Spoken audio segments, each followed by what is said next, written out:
4ರಿಂದ 5 ಕೋಟಿ ಕಲೆಕ್ಷನ್ ಮಾಡ್ತೀರಾ. ಅದ್ರ ಜೊತೆಗೆ ನಮ್ ರೈತರು ಜಾಗನ ಈ ಕಡೆ 5 ಎಕರೆ ಈ ಕಡೆ 5 ಎಕರೆ ಒತ್ತಿಸ್ಕೊಂಡು ತಿಂಕೊಂಡ್ಬಿಟ್ಟಿದ್ದೀರಾ. ಅದನ್ನ ಮಾರ್ಕೊಂಡ್ಬಿಟ್ಟಿದ್ದೀರಾ ಆಲ್ರೆಡಿ. ಸರಿನಾ?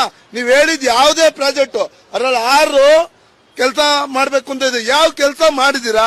ಯಾವ ಪೆರಿಫಿಲ್ ರೋಡ್ ಕೊಟ್ಟಿದ್ದೀರಾ? ಯಾವ ಈ ಪಕ್ಕದಲ್ಲಿ ಇಂಡಸ್ಟ್ರಿಯಲ್ ಮಾಡಿದೀರಾ? ಹೌದು, ನೀವು ಟೋಲ್ ಯೂಸ್ ಮಾಡ್ತಾ ಇದ್ದಾರಲ್ವಾ? ಅದನ್ನ ಕೋರ್ಟ್ ಯಾವ್ದು ಆರ್ಡರ್ ಮಾಡಿಲ್ಲ. ಟೋಲ್ ಕಟ್ಟದೆ ಸರ್ ಅಲ್ಲಿ ಏನಂತ ಇದೆ? ಟೋಲ್ ಪೇ ಮಾಡಬೇಡಿ ಅಂತ ಇದೆಯಾ? ಟೋಲ್ ಪೇ ನಿಮ್ಗೆ ಟೋಲ್ ಪೇ ಮಾಡಿ ಕಲೆಕ್ಷನ್ ಮಾಡಿ ಅಂತ ಬರ್ತಿದಾರಾ? ನಿಮ್ಗಿದ್ಯಾ? ಕಲೆಕ್ಷನ್ ಮಾಡಿ ಅಂತ ತೋರ್ಸಿದಾರಾ? ಅಲ್ಲ, ಇಷ್ಟವರೆಗೂ ತಿನ್ಕೊಂಡ್ಬಿಟ್ಟಿದ್ದೀರಾ ನಮ್ ದುಡ್ಡೆಲ್ಲ. ನಮ್ ರಕ್ತ ಏರ್ಬಿಟ್ಟಿದ್ದೀರಾ. ನಮ್ ರಕ್ತನ ಚೆನ್ನಾಗಿ ಏರ್ಬಿಟ್ಟಿದ್ದೀರಾ. ಇವಾಗ ತೋರ್ಸಿ ಇಲ್ಲಿ ನಿಮಗೆ ಕಲೆಕ್ಷನ್ ಮಾಡಿ ಅಂತ ಗವರ್ಮೆಂಟ್ ಆರ್ಡರ್ ಇದ್ರೆ ತೋರ್ಸಿ ನಾವು ಕೊಟ್ಟೋಯ್ತೀವಿ. ಇಷ್ಟು ವರ್ಷ ಕಟ್ಬಿಟ್ಟಿದೀವಿ, 23 ವರ್ಷ. ನನ್ ಮನೆ ಇಲ್ಲೇ ಪಕ್ಕದಲ್ಲಿ 1.25 ಕಿಲೋಮೀಟರ್. 23 ವರ್ಷ ಹಿಂಗ್ ಹೋಗ್ಬೇಕಾದ್ರೆ ಹಿಂಗ್ ಬಂದ್ ಕೊಟ್ಟಿದ್ದೀನಿ. ರಮೇಶ್ ಅಂತ. ನನ್ನ ಪ್ರಶ್ನೆಗೆ ಉತ್ತರ ಇಷ್ಟೇ ಸರ್. 23 ವರ್ಷ ನಮ್ ದುಡ್ಡು ತಿಂದ್ಬಿಟ್ಟಿದ್ದೀರಾ, ನಮ್ ಜಮೀನು ತಿಂದ್ಬಿಟ್ಟಿದ್ದೀರಾ. ಇದ್ರಲ್ಲಿ ಇರೋದು ಯಾವ್ದಾರ ಒಂದ್ ಕೆಲಸ ಮಾಡಿದ್ರೆ ತೋರ್ಸಿ.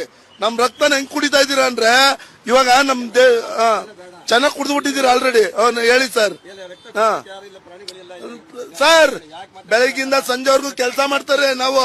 ಇಲ್ಲಿಂದ ನೈಟ್ 1 ನಿಮಿಷ, ನಾನು ಬಿಲ್ಡರ್. ಇಲ್ಲಿಂದ 10 ಸಲ ಟೋಲ್ ಪಾಸ್ ಮಾಡ್ತೀನಿ.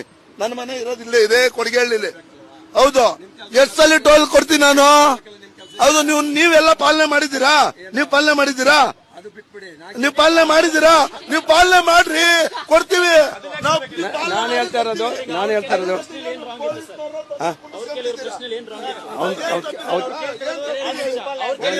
ಒಂದ್ ನಿಮಿಷ. ಗವರ್ಮೆಂಟ್ ಇಂದ ಈ ಟೋಲ್ ನ ಕಲೆಕ್ಷನ್ ಮಾಡೋದಕ್ಕೆ ಫ್ರೇಮ್ ಅಗ್ರಿಮೆಂಟ್